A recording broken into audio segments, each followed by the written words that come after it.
உங்கள் விரோதிகளை கையாளுவதற்கு 3 தந்திரங்கள். ஓகே, ஒரு நிமிஷம் யோசிங்களேன். நம்ம எல்லாருக்குமே பிடிக்காதவங்க அப்படின்னு கண்டிப்பா இருப்பாங்க. சில பேரு நம்மள வெளிப்படையா தாக்குவாங்க. நம்ம அவங்கள காயப்படுத்தலனாலும் நம்மளோட வளர்ச்சி அவங்களுக்கு பிடிக்கவே பிடிக்காது. நீங்க அவங்களோட நல்ல உறவுல கூட இருக்கலாம். ஆனா அவங்க வெளியில சிரிச்சாலும் அவங்களுக்குள்ள நீங்க தோக்கணும் அப்படிங்கிற எண்ணம் தான் இருக்கும்.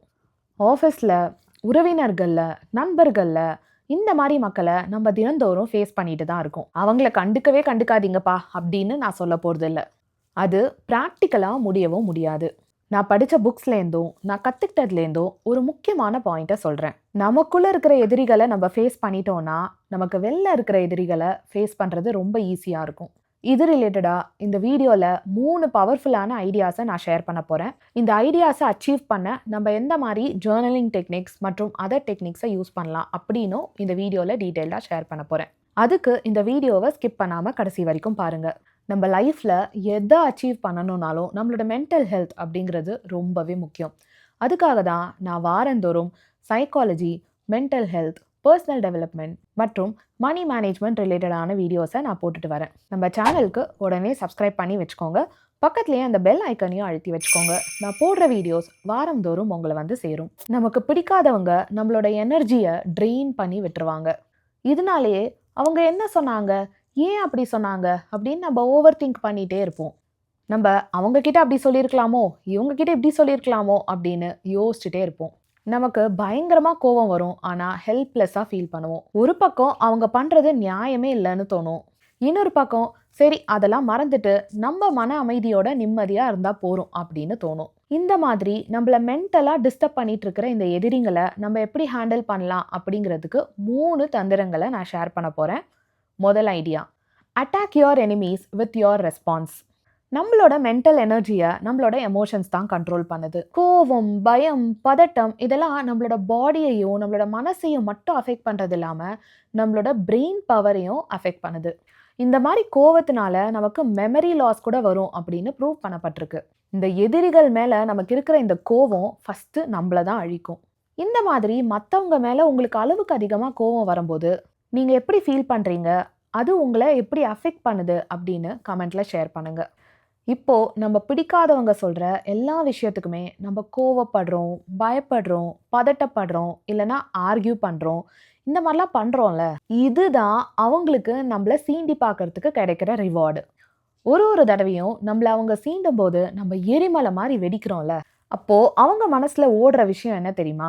எஸ், நான் தான் அவங்கள கண்ட்ரோல் பண்ணுறேன், அவங்களோட ரிமோட் என் கையில் தான் இருக்குது அப்படின்னு அவங்களுக்கு ஏகப்பட்ட சந்தோஷம். நம்மள வெறுப்பேற்றுறவங்களுக்கு இவ்வளோ பெரிய சந்தோஷத்தை நம்ம கொடுக்கணுமா? சரி, இந்த பேட்டர்னை நம்ம மாற்றலாமா? Let us become boring to them. அவங்க நம்மளை சீண்டினாங்கன்னா ஸ்ட்ரெயிட்டாக கிறிஸ்பாக பதில் சொல்லுங்க. நம்மளோட எமோஷன்ஸை அவங்களுக்கு வெளிப்படுத்த வேண்டிய அவசியமே கிடையாது. இப்போ நான் சொல்ல போகிற எக்ஸாம்பிள் ரொம்ப ஓப்பனாக இருக்கலாம், பட் அதுதான் உண்மை.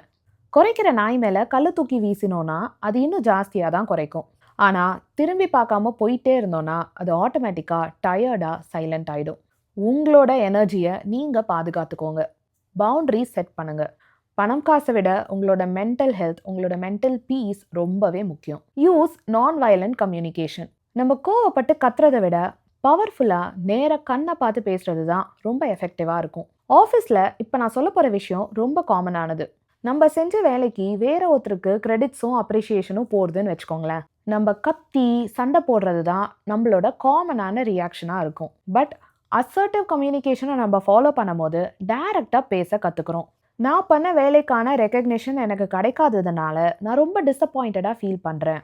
இதுக்கான கிளாரிட்டி எனக்கு வேணும். நெக்ஸ்ட் டைம் என்னோட நேமை கண்டிப்பாக மென்ஷன் பண்ணுங்க அப்படின்னு மெச்சூர்டாக ப்ரொஃபஷ்னலாக சொல்லி பாருங்க. நம்ம எதிரிங்களை ஹேண்டில் பண்ண இன்னும் 2 பவர்ஃபுல்லான ஐடியாஸை டிஸ்கஸ் பண்ணுறதுக்கு முன்னாடி நான் உங்ககிட்ட ஒரு விஷயம் ஷேர் பண்ணணும்னு நினைக்கிறேன். உங்கள் வாழ்க்கையில் நிறைய கஷ்டங்கள் இருக்குது, வேலை பளு இருக்குது, ரிலேஷன்ஷிப்ஸ்னால நிறைய பிரச்சனைகள் இருக்குது, ஒரு தன்னம்பிக்கை இல்லாமல் நெகட்டிவ் தாட்ஸ் நிறைய உங்களை சுற்றி இருக்குது.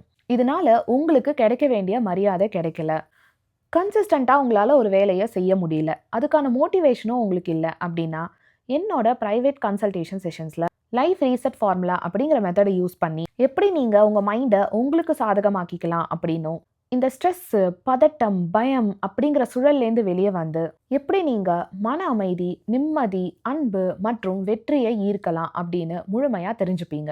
இதை பற்றி இன்னும் உங்களுக்கு டீட்டெயில்ஸ் வேணும் அப்படின்னா கீழே இருக்கிற மெயில் ஐடியை காண்டாக்ட் பண்ணுங்கள். இந்த மெத்தடை நீங்கள் உங்கள் வாழ்க்கையில் அப்ளை பண்ணுறது மூலமாக உங்கள் ஒர்க் பெர்ஃபார்மன்ஸில், உங்கள் ரிலேஷன்ஷிப்பில், உங்கள் ஹாப்பினஸில் 80% இம்ப்ரூவ்மெண்ட் நிச்சயம் பார்க்க முடியும். ரெண்டாவதாக நம்ம டிஸ்கஸ் பண்ண போகிற ஐடியா என்னன்னு பார்த்தீங்கன்னா, see your enemies as your teacher and face them. நிறைய பேர் எதிரிங்களை பார்த்து ஓடுவாங்க.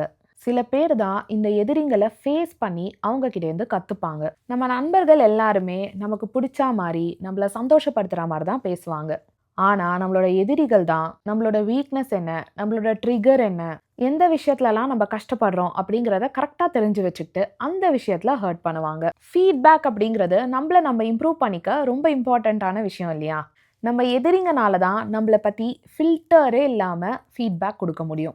ஸோ அவங்கள தைரியமாக ஃபேஸ் பண்ணுங்க. அவங்க உங்களை மதிக்கலையா? ஏன் அவங்க நம்மளை மதிக்க மாட்டேங்கிறாங்க? அவங்க நம்மளை இப்படி ட்ரீட் பண்ணுறதுக்கு நம்ம ஏன் அலோவ் பண்ணுறோம்? எந்த விஷயங்கள்லாம் நம்மளை சேஞ்ச் பண்ணிக்கணும் அப்படின்னு ஜேர்னல் பண்ணுங்க.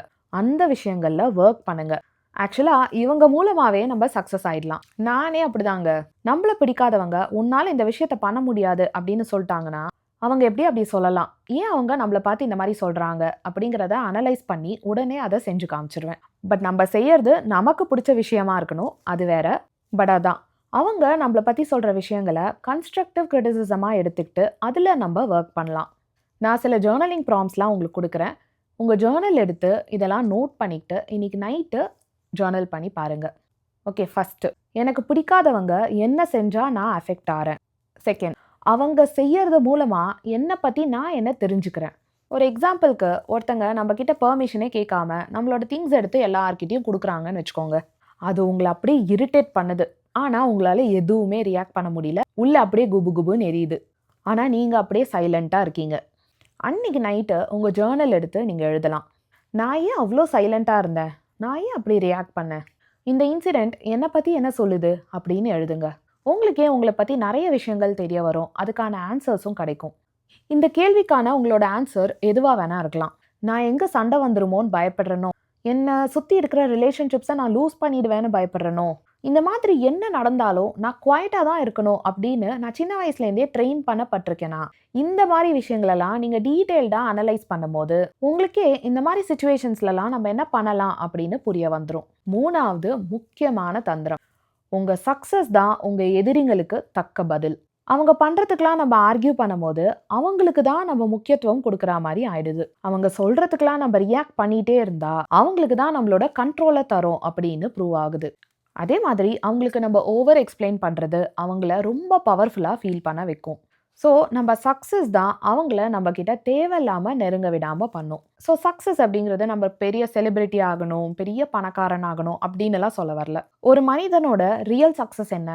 நல்ல கான்ஃபிடென்ட்டாக இருக்கிறது, கன்சிஸ்டண்ட்டாக ப்ரொடக்டிவாக நம்ம கோல்ஸை அச்சீவ் பண்ண எஃபர்ட் போடுறது, நம்மளோட செல்ஃப் வர்த் என்ன, நம்மளோட செல்ஃப் ரெஸ்பெக்டை எப்படி மெயின்டைன் பண்ணணும் அப்படிங்கிறத அண்டர்ஸ்டாண்ட் பண்ணி அதுக்கேற்ற மாதிரி நடந்துக்கிறது. இதுதான் ரியல் சக்ஸஸ். ஸோ நம்ம எதிரிங்களை நம்ம வளர்ச்சி மூலமாகவும் நம்ம ரியாக்ஷன்ஸ் மூலமாகவும் ஹேண்டில் பண்ணால் போதும்.